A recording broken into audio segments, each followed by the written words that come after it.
Hi, hello. Oh, Uma is here. Hi, Uma.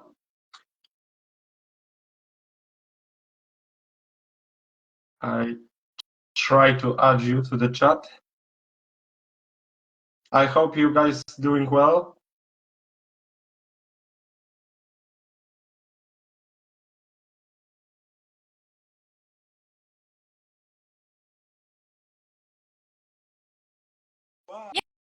Yay!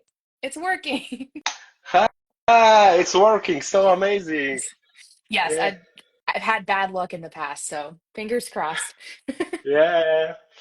So I'm so happy to see you, Uma, here. How are you Yes, today?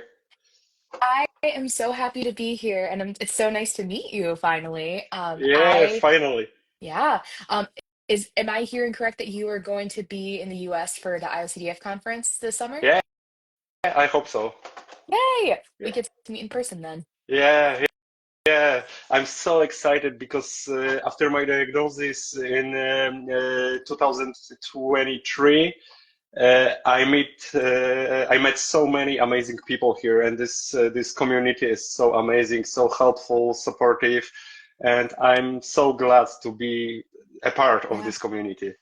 You're an amazing person in this community, and I understand viscerally what it's like to have felt so alone for so long, and then to realize like there are so many people who get your brain exactly. There's Yeah, nothing like it. And also just to me, it's so hard, at least for me, to give myself compassion, and that's something I've had to work really hard on in treatment. But it's so beautiful to watch so many people give that to each other, and it's like, how can we learn to give that to ourselves as well? So, yeah, I hope you get to yeah. be in real life with that over the summer too. Yeah, yeah. Fingers crossed. And it's also so amazing because I just write to people, maybe we can make a live stream or something like that to spread awareness, to speak about mental health. And all these beautiful souls just said me, yeah, do it. Just do it, make something special. And this is so amazing. And I'm so happy there is so many wonderful people. Yeah, I mean, I think the community is so generous and we all want to do the same thing, but I also want to reflect back to you the way that you show up and the way that you have these vulnerable conversations and you're just like making such an accessible, honest space for people. Like like the fact that people say yes to you is also a reflection of you and everything you put forth. So it's not easy to be so open and vulnerable on the internet to people you don't know sometimes. So thank you for everything you do.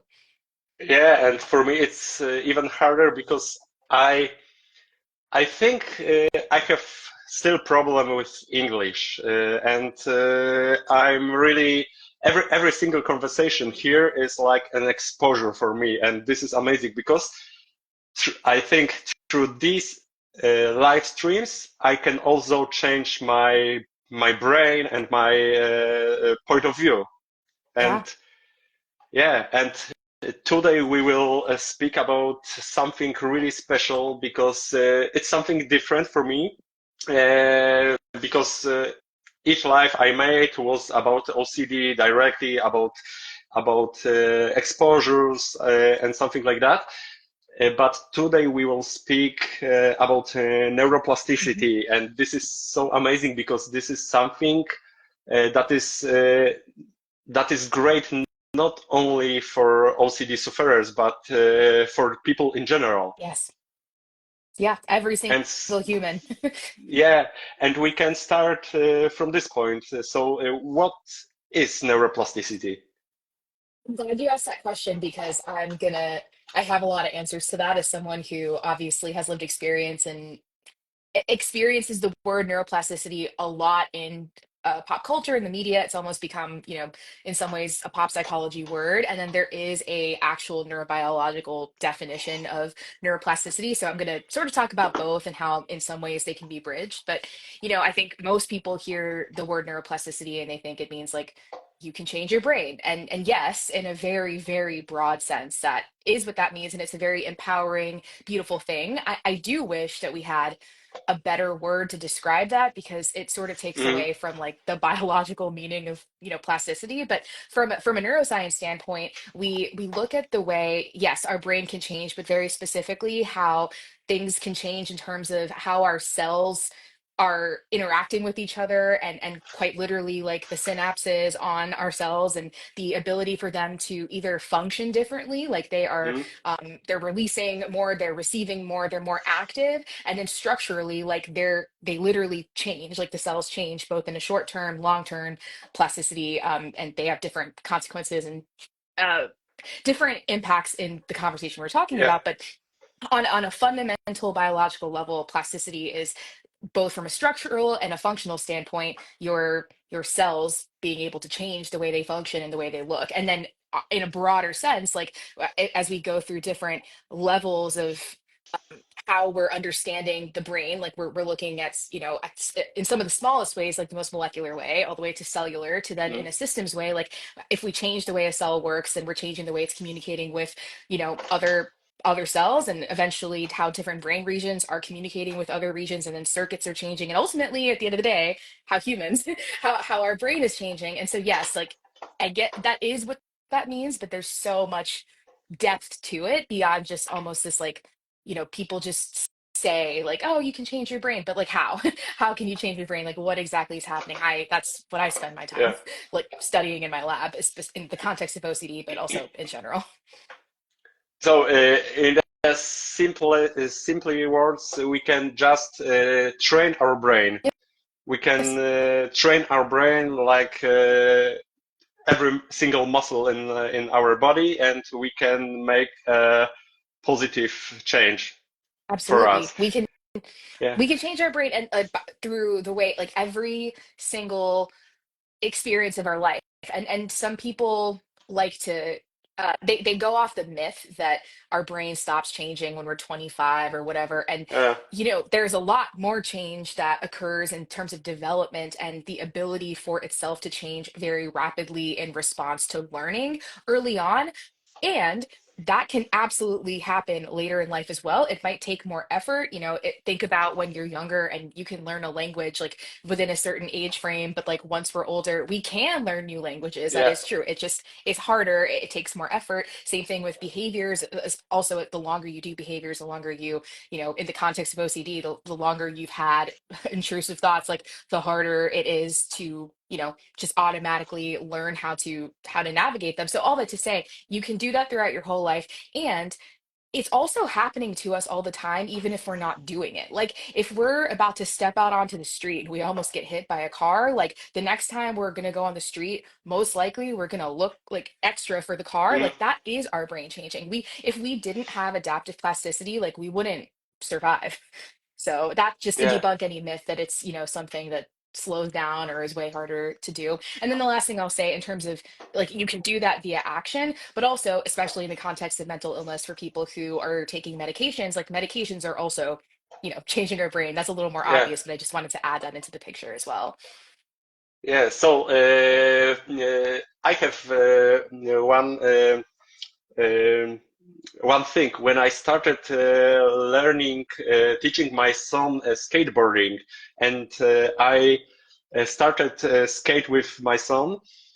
Uh, First days were really hard for me, but after first few days, weeks, I don't have even look at my skateboard, and I just do it. It's something like brain. Yeah, I've changed my brain, my thinking, and it's something like that. And Uma, how neuroplasticity is related to OCD? Because we speak from this point of view, Yeah. and how uh, neuroplasticity can help in our recovery. Absolutely. I think I'm first going to talk about in some ways like how plasticity plays a role in both directions. So even like for people who might have predisposition to OCD, or like they are experiencing some level of intrusive thoughts. And actually, I'm not one of those people. I kind of was just born with it, so I've never had a time where I didn't have it raging in me. But there are people who didn't have it, and then they suddenly feel like they have it, or they had it in a more mild sense. It wasn't fully diagnosis level, and then they like eventually they have some trigger or something, and then they full blown have an OCD diagnosis after that. In that way, even just if we had like one intrusive thought and then we did the compulsion and then we fed that cycle, it taught our brain that that thought was important and that behavior helps, even though it actually doesn't help. But like Yeah. in the short term, we feel like it helps. And that's literally reinforcing that circuit, that cycle to then do it stronger the Mm, next time. It's changing. Like if we break it, come down to like the actual cellular level, like we're like the way it's communicating, the way it's firing is literally changing. So even like from the onset side, it's changing negatively, obviously, because we don't yeah, want to have yeah. OCD. But then the beautiful thing is like you take that exact same mechanism, that exact same scenario, and you're teaching a different type of learning through treatment. And the most common one that I think we all talk about is exposure with response prevention. It's the idea that we're interrupting that cycle by literally, the exposure in and of itself is facing that intrusive thought, or that, whatever we've been avoiding, or whatever, the obsession is. Even just facing that is step one, like a different scenario than automatically, Yeah. try to get away from it. But then two, more importantly, the behavioral component, whether it's mental compulsions or physical, changing that behavior is slowly it's slowly breaking that cycle and changing the way things communicate and adding different communications. Something that people don't talk enough about in the community in terms of OCD neuroscience. People talk a lot about the fear center, and it's actually not what we really work on or look at. It's more the motor system. In that, if you think about like compulsions or behaviors, whether they're physical or Hmm. mental, like the motor system is governing how we engage with our thoughts or our stimuli. And by doing response prevention, we're changing our literal motor system and our behaviors to have like competing, um, like a competing alternate option to not Yeah. engage with them or to do something else or to delay. And so it's, on so many levels changing our brain. That includes even just doing therapy, and every conversation that we have like with our therapist, doing ERP or otherwise, that's changing our brain.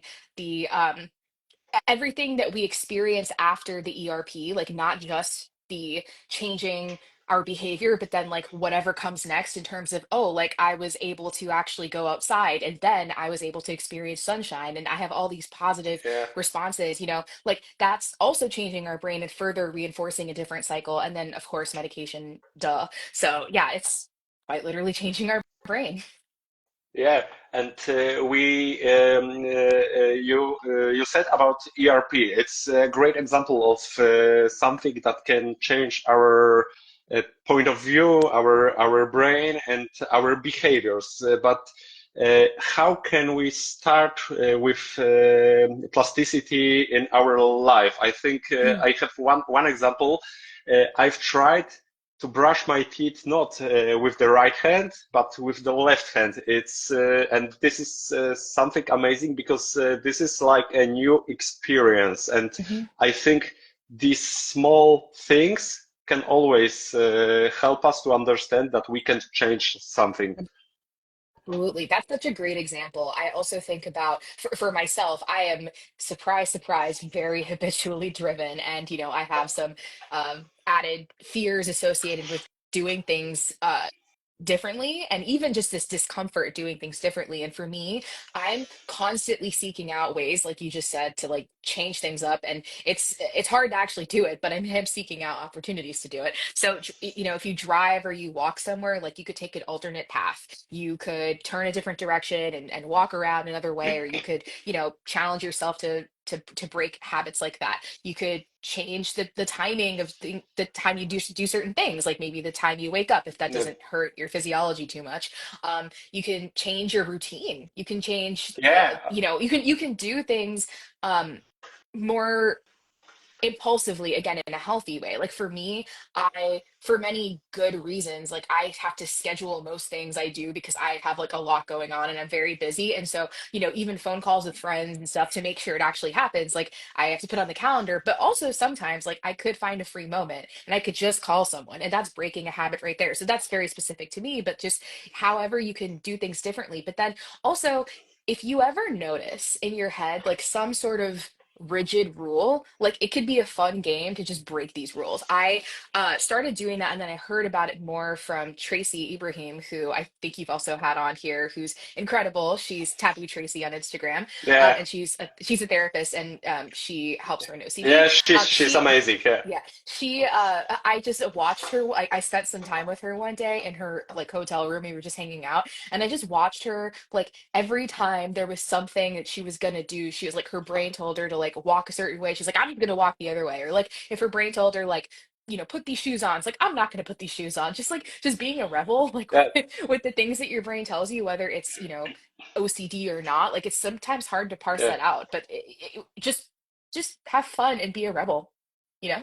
Yeah, yeah, absolutely. That's really great, and I think without neuroplasticity, we probably will not speak today because Yeah. uh, I uh, I had really high stress to start doing English,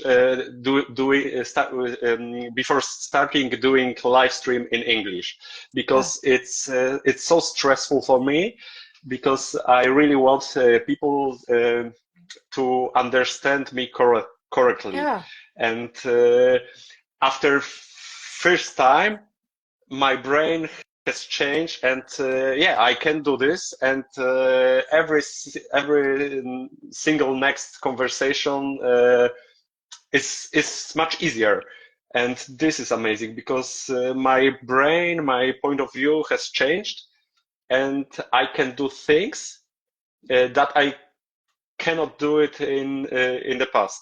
Yeah, that is such an amazing example, and I really, really admire you for it because it's everything you had to overcome within yourself, and also like genuinely you are speaking to other people, and like it's you're doing it in such a public, profound way that's making such a difference, and the fact that you could have chosen not to do that, and then none of this would have happened. Like imagine that world, and that's something that I Yep. reflect on a lot for myself. Like if like I am just one decision away from my life either being bigger or being smaller, and they add up so much. And like yeah, especially when we have OCD and our minds are wired in a way that make things a Mhm. bigger deal than they often are, or make everything a threat, or everything something like just bigger than they need to be. Like it's still real to us, and it's so difficult to override that, but it's so worth it. And like there's Yeah, just absolutely. and we're and from the place when we're so, I can imagine both of us were so sick, but I'll speak for myself. Like I, every single time I challenged that, like my world got bigger and bigger. But I think back to before I started challenging any of this, and like I could not. It wasn't even like I was working to this because I couldn't have even imagined it. Just like I don't know if you could imagine like speaking to so many people and building a platform that you have. Like when you first started, like you couldn't have even seen that was possible because all you were trying to do was just like get on one time. So Yeah. it's incredible how much we have to just have faith in what's possible in when we're so sick, you know. Yeah, yeah, it's so amazing because now I know that things weren't possible in the past. Now are possible, Yeah. and this is amazing because we really can change our our brain, our Mhm. patterns, and we can do amazing things, and we can do what we really love, Yeah. and this is really amazing. But we should also speak about this, that thanks to neuroplasticity we can't just stop our thoughts. This is impossible. And people have to know that neuroplasticity can help us to manage these all behaviors and change these behaviors. But we can't stop our thoughts. This is not possible. Exactly. I wish we were in a world and a time where there was a way to just hit the cure button Yeah, and yeah, in the case of OCD, it would go away. And honestly, like that's something that I and many other people are working toward, like in the lab every single day. Like in a dream world, we don't even have to have this conversation anymore. And it's just mm, we can prevent it or it never happened. But we're living in reality where that's just not the case. And it's so, unfortunate to me when people hear that there's no cure, that they think that like they're going to have these thoughts forever and they're never going to be able to change. And that's not true. You might have these thoughts forever. Maybe they'll go down over time. For yeah, some people, they do. For others, they don't. For me personally, they have not. They are just as loud as they ever have been, and they get louder than they've ever been sometimes. But the difference is our ability to, one, even have the information to buy into the possibility that these are intrusive thoughts, like, because step one, building that insight, right, that's also neuroplasticity. That's like the fact that we have a different part of our brain that's sort of watching this happen, the fact that we're yeah, having these thoughts and doing these behaviors, and you're like, that might be OCD. And I don't know about you, but I know there's some people who are really good at that, to where they are very detached and they're able to just like fully buy in that it's OCD or treat it like it is OCD, whether it is or isn't. And I'm still on that journey of recognizing that and buying into that so easily. But even the fact that I have that awareness is step one. And then step yeah, two is like living your life anyway and not doing the behavior or minimizing the behavior. And like the thoughts, we can't control them. That's just attachment in life. Like there are so many yeah, things in the world we can't control. But we can, but what is in our control, our behaviors. So that neuroplasticity is not a cure for anything. It's an yeah, ever existing process in everybody's brain that can help or hurt them. It's up to us to harness it for our benefit as much as we can. But it's also not ever irreversible, and that's another thing. Like people, I think when they hear about biological concepts that sound so exciting and profound, and they are, especially when we have OCD and we're fearful, like we think like, oh, if we make one mistake, like we're ruining all of our progress, or we're going back in the other direction, and or we're turning our brain the other way. It's like, no, this is a built, just like one exposure isn't going to, bring you to subclinical, like one compulsion isn't going to ruin your life either. It's about building up mm, habits and building up um, gradual changes over time that yeah. can last. Yeah, and this is so important what you said that self-awareness, where when this trigger, this intrusive thought hits us, it's so important because we can't change something when we don't look at it. Mhm. So we have to train our brain, and I think in almost 90% situation I know exactly that this is OCD, but it's still hard to stop the compulsion. But it's Yeah. much easier to stop it when I know Mhm. this is Yeah. this point. Yeah.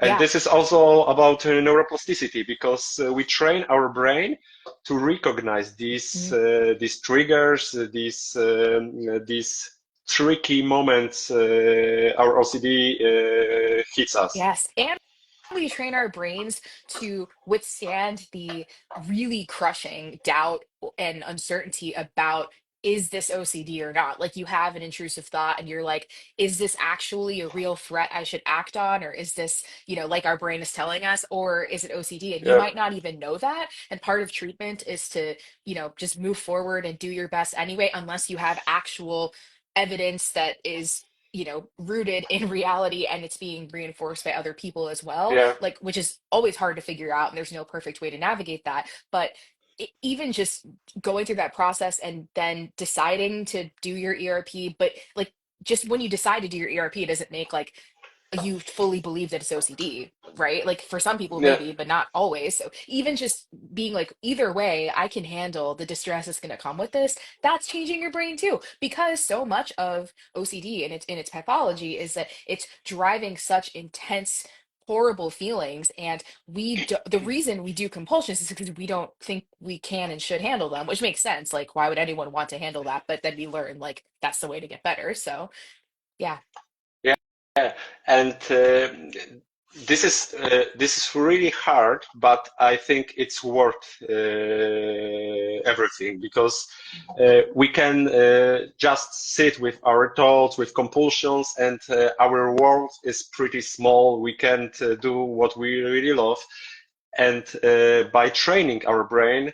And thanks to neuroplasticity, we can make a difference. But this is really hard when we want to change our body, we go to the Mhm. gym and we make workouts Mhm. 3 days a week, and this is also pretty hard. Mhm. And with our brains is the same thing. Yeah, it's the same thing, and it is in some ways it can be harder because we're using our brains to analyze our brains, which is Yeah, a very yeah, meta way of yeah. doing things, right? But just like I was just talking to a friend who started OCD treatment pretty recently about this, and that this friend goes to the gym a lot, actually, like more much more than me. And I was just making the analogy that sometimes even just going to the gym is the win. Like no matter how bad of a workout you have, or how like tired you are, or how you don't perform to the maximum in the way that you normally do, but the fact that you even decided to go to the gym and you got yourself there was the win. And in the case of OCD treatment, like it is not always profound, it's not always the best experience, it's not always like Mm, the most life-changing exposure of all time. There's also like you're not always doing it perfectly, which is hard for perfectionism with OCD too. yeah, But the fact that you're even trying, the fact that you're constantly challenging it, even if in treatment you're delaying a compulsion, sometimes that's the best someone can do at the time. But even that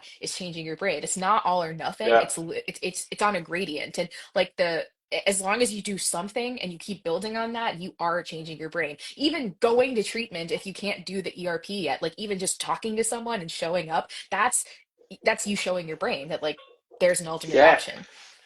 And I think I know social media is not therapy, and we have to tell about this out loud. But I think every single conversation with therapists, with other people here on Instagram, is really good to change something. It's really good to talk about this, to change our brains, and absolutely to spread awareness. And Uma, how can we start when we speak about neuroplasticity? I think mindfulness, it's a great way to start with something when we want something to change. And what else can we do? I think even just, well, I should also say, as my own disclaimer, I am not a therapist or a provider. I'm a neuroscientist. I study the brain and I understand the brain. And I am also someone who lives with OCD, but I'm not like prescribing any sort of Yeah, therapeutic intervention from the place of like that. I'm speaking from my own lived experience and bridging that to yeah, me too. neuroscience. And for anyone who Absolutely, yeah, is hearing that, but in terms of harnessing neuroplasticity and being like you said, meditation and self-awareness and building that mindfulness is just it's so important, and in and of itself an action to yeah. even become aware of our thoughts, right? But in terms of harnessing specifically the ability to change your brain and to change things, like we were talking about before, just challenging yourself to do things differently and not assuming that everything your brain is telling you is true or Hmm. correct or the most the best thing for you. It's not to scare you from your brain either. Like your brain is extremely adaptive, and I have heard from actual therapists and people who have the credence to say this, that when you're in actual danger, when it's an actual true threat that's worth acting on, you're probably not going to be questioning if it's OCD. There are some Yeah, exceptions to this, but you're mm, probably not going to be wondering. Like you're just gonna act on it. Like if your house is on fire, you're just gonna go. yeah, You're not gonna like sit and decide if like it's not real, right? So it's taking that and honestly just building some trust in the unknown, which I know that sounds kind of woo woo or spiritual, and I really don't mean it to be. It could be that for you, but for me, it's really not. It's literally just your brain only knows what it knows now. And just because it only knows what it knows now doesn't mean that's all there is to know or all there is to experience and all there is to be true.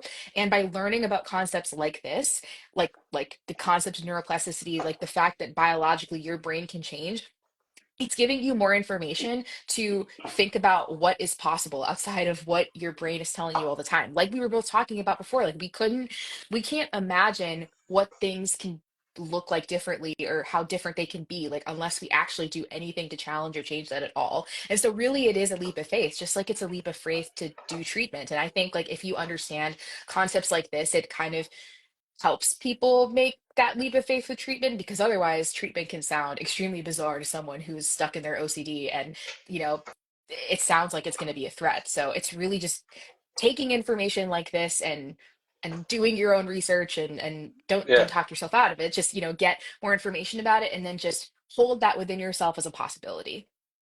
yeah. And what about lifestyle? Is lifestyle our, for example, diet, sleep, and something like that ha have impact to neuroplasticity? How we live, when are we going to sleep, or how many hours we're sleeping?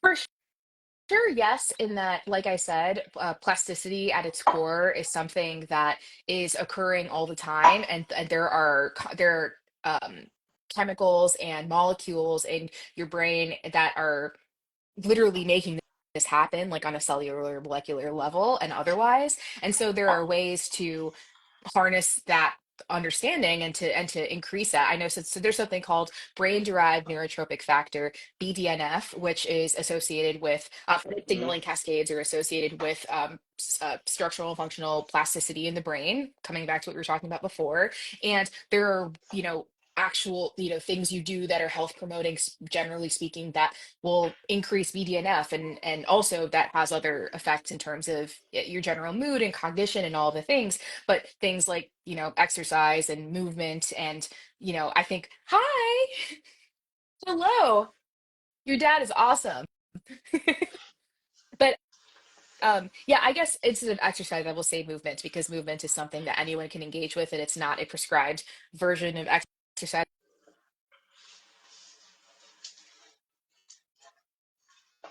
Yeah, Okay, just making sure yeah. because there's a call coming in. Now it's okay.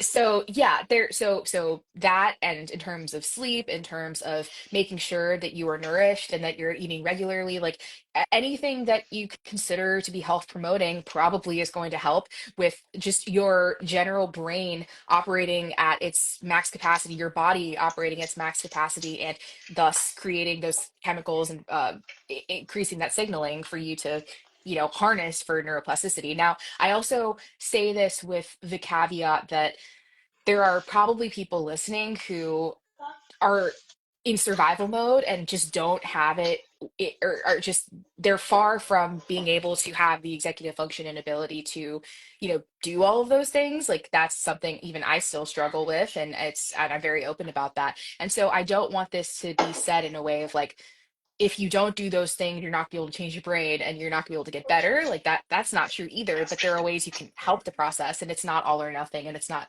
binary. Yeah, and Uma, I have a few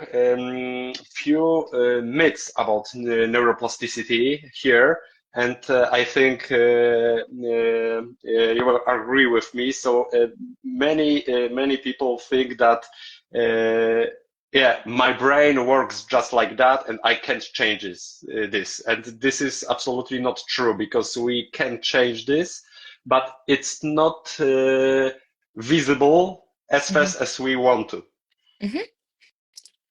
That's a really great one to bring up, because I think what happens a lot of times is there are people who have been struggling. Let's specifically talk about OCD as an example. They've been struggling for so long, they didn't know what was going on, and then they have a label for it, and they get Yeah. diagnosed, and they're like, "This is OCD. This explains everything." And there's this liberation Mhm. about being able to label what's going on. But from there, in terms of especially people in their life, like it's a when they're asked about or they're challenged in the way they're doing things, they're like, "Oh, it's my OCD. Like I can't change that." Like, or that's just Hmm. it's an explanation and it's an excuse as opposed to just a Yeah, like a justification and a justification rather than explanation is what I meant to say.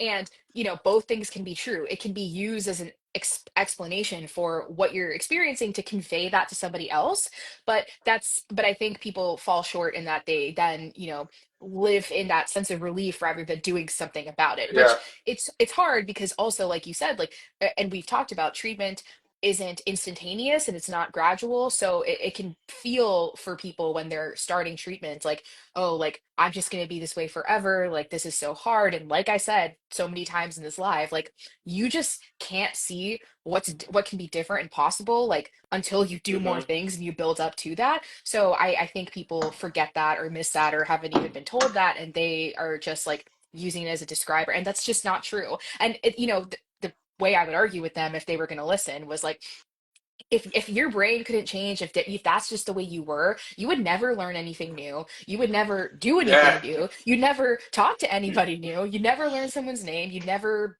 learn a skill, you would never go any if you were you'd have to sit in your room static, do nothing, and then you would get to tell me that your brain can't change. yeah. And This even is then it's so, still changing.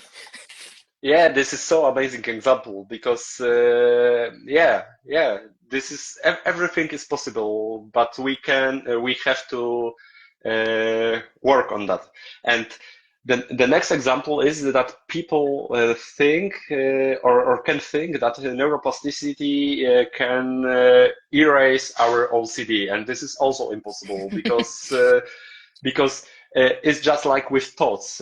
We can't just erase our thoughts or throw them away and live only with positive thoughts or something like that. And yeah, and this is also a really big Right. myth. Yeah. And that's something that I think a lot of people again, it's in that similar vein of they get the diagnosis, they get this explanation, they're like, wow, I've been suffering for so long and this is going to make me better and I'm not going to suffer anymore. And that's a very like spiritual, deep, like realization and understanding for everyone to know that there is no such thing as life without suffering. Whether you have absolutely Mm, zero problems, which is not, nobody has no yeah, problems, but even if you have like all of the health, all of the money, all of the opportunities, and everything is going great for you, like everybody struggles. I think that's something people can see generally, especially if you look at maybe highly successful celebrities and whatnot, and you still see people who have, struggles to the point where some of them end their life, in the worst way. Like there's no life without suffering. And I think where people in OCD treatment and otherwise like kind of get lost sometimes is they think this is going to yeah, solve everything. And one, we're not actually curing the OCD, unfortunately. But even if we were, like everybody has negative thoughts, everybody has yeah, intrusive thoughts. That's what we say in advocacy when we try to describe OCD to like people who don't understand it. Literally what we say is every single person, everyone we're talking to has had a very intrusive, strange thought and has it decently often. It's just not all the time and it's not yeah, debilitating and they're able to disengage from it. So there's no way we would ever be able to get rid of that because that's just what our brain does, for better or for worse. Some of us for yeah. more than others. Yeah, and really often people say that therapy doesn't work because after 1 year or 2 years or 3 years, they still have these thoughts, and this is something wrong. But also, when someone is in therapy and goes to therapy once a week or once a month and do ERP, but only on therapy session. Yeah. It's also really wrong because these people can say therapy doesn't work, but the question is, what are those people do between sessions? It's Right. really important time to building self awareness, to building self uh, to to make ERP Mhm. by myself Right. between sessions because it's really hard thing to do. And Absolutely. one session a week or a month, it's not enough because we uh, for years we've taught our brain negative behaviors, and it's not possible just in few sessions or something like that. Just change this.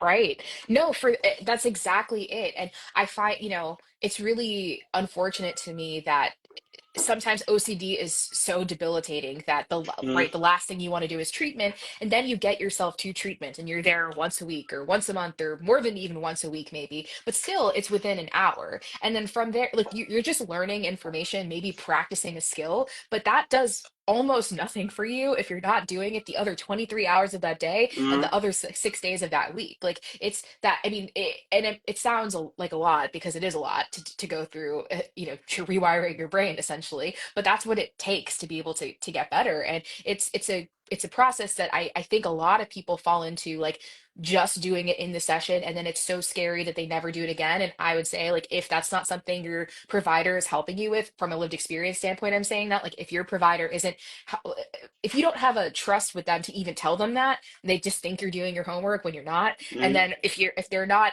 teaching you how to implement this into your everyday life, like that's probably not a good fit for you, because that's not how this treatment is supposed to go. And it's not, and because it doesn't overlay at all with how our brain works. And I'm trying to think of a good example of, like, if you're trying to learn a skill, I mean, learning a language, right? If you yeah, practice a language like 1 hour a week or 1 hour a month, like you're gonna forget by the next session, and you're not gonna, yeah, like, you have to practice it. Like, there's a difference between learning something and practicing it.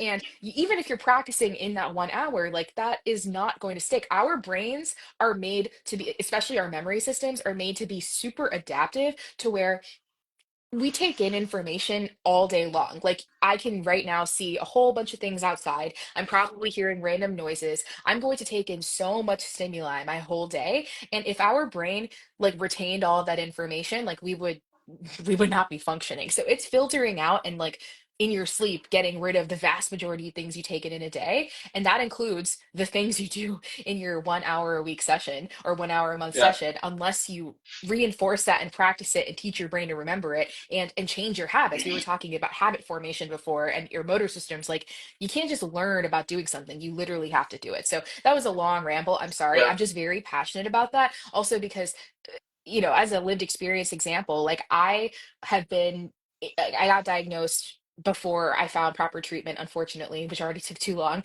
Then I started ERP in 2021, and there were other circumstances involved where, like, my therapist no longer worked at the place that took my insurance. And so I had some lapses. But essentially, I have been in treatment on and off, and then doing it on my own or not doing it on my own for 4 years now.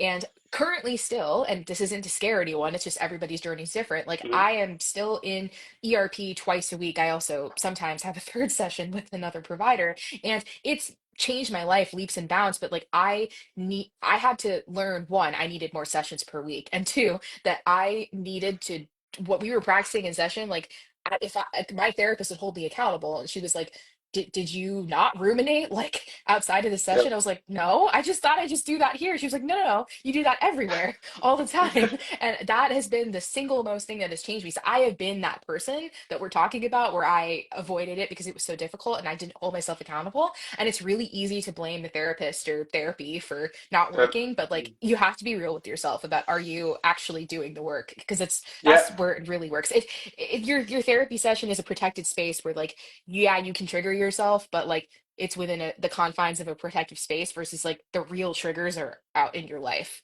outside of the therapy Yeah, session.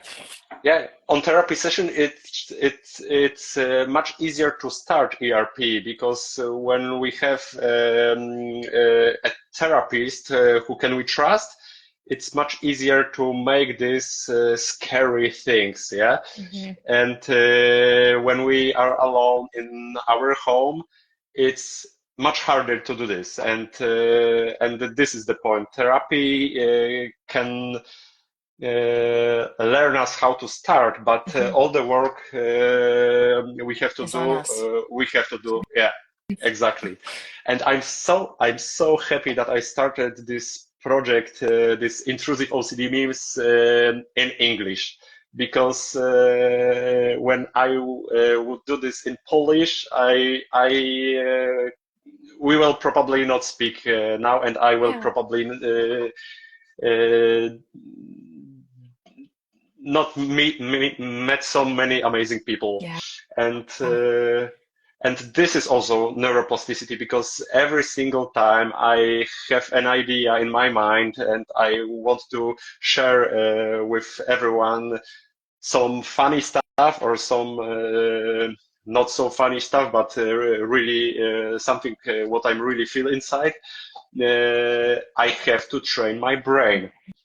I have to Yeah. think about this. I have to, um, yeah, yeah, exactly. Yeah. And this is like English lessons for me too.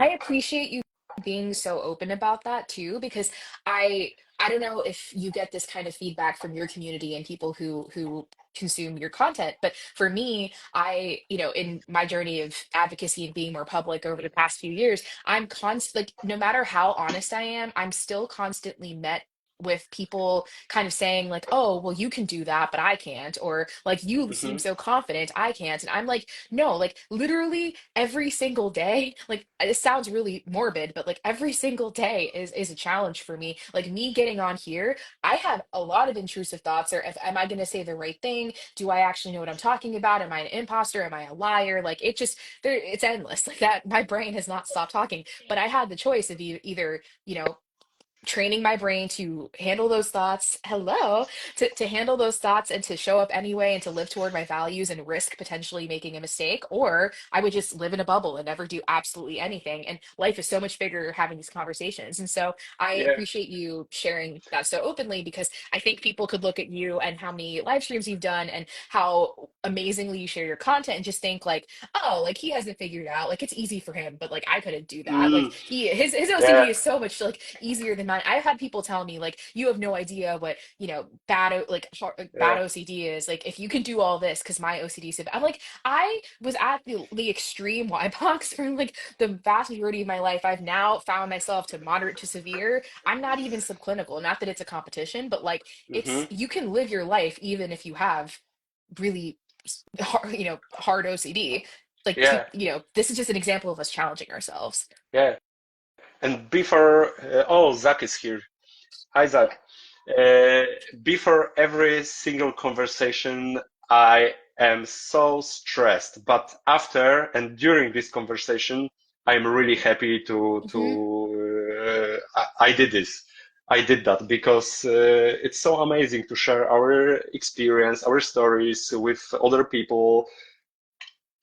Yeah. Yeah, no, I'm the exact same way. It's almost a joke at this point where I feel dread, like existential dread before literally doing anything, small, big, medium, whatever. And then I do finish it and I feel so connected and so excited and grateful that I did it. And I'm like, I guess to me, I'm trying to tell my brain, like, if I feel dread, that must be because like I actually want to do it. Because it's really it's hard to keep feeling that stress over and over and not caving Mhm. to it. But that's just where we are and that's what we get to do, and that is Yeah. plasticity. Yeah.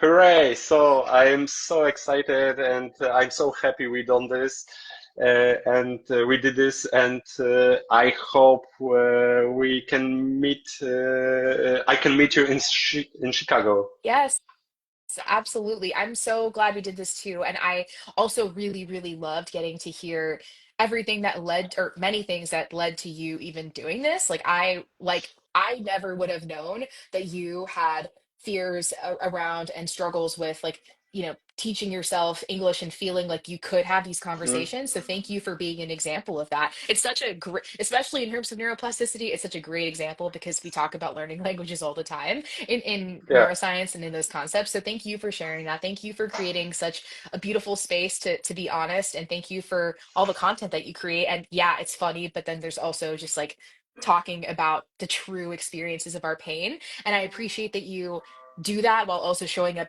as exactly you so that we can normalize like we are humans who struggle and it's not either or, it can be both. Yeah. Oh, thank you so much. And yeah, you're amazing. You're amazing. Thank you for being here with me. And I hope we can meet together this year. Absolutely. Can't wait. And thank you so much for having me. It was Yeah, such a joy. can't wait. Thank you, Uma, and have a wonderful day. Have a wonderful day. Bye everyone. Bye bye.